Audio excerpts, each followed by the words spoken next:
सैयद साहब से सवाल है, आपका कोई यादगार सफर या वाकया है जो आप कभी नहीं भूल सकते?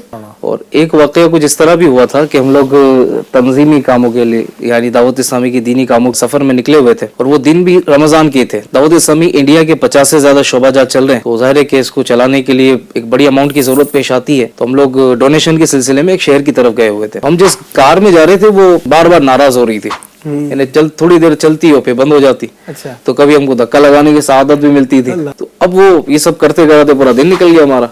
अब हमने एक जगह इफ्तार किया, नमाज तरावी से फारिग होकर अगले शहर की तरफ जाना था। एक छोटी सी पुलिया थी, एक छोटा सा ब्रिज के लिए, पुलिया के लिए, तो वहां से हमने गुजर कर आगे जाना था। अब इतनी तेज बारिश थी कि आसपास वो पहाड़ियां थी और पानी बहकर जो है वो पुल के ऊपर से गुजर रहा था। अब हम काफी देर तक रुके रहे कि पानी थोड़ा कम हो तो हम निकल जाते हैं। अब मैं अंदर बैठा हुआ था, साईं भाई भी साथ में थे। तो बहरहाल किसी ने कहा कि अब पानी थोड़ा कम हो गया, हम निकल जाते हैं। निकल जाए। मैंने कहा ठीक है चलते हैं।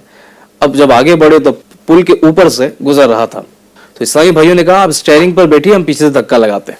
अच्छा। अब ये सारे बाहर निकल गए। अच्छा। इन्होंने मुझे स्टीयरिंग पर बिठा दिया। अब मैंने पूरा वो संभालना था।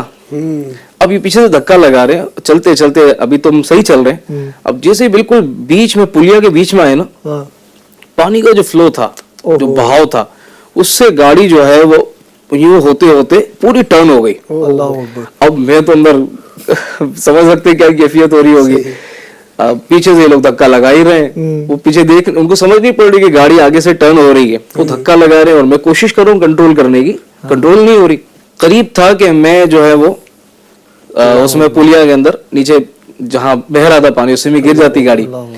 लेकिन अल्हम्दुलिल्लाह फैजान अमीर सुन्नत से वो गाड़ी जो है वो पीछे साईं भाइयों ने भी थोड़ा आगे बढ़कर कंट्रोल किया और हम पार लगे।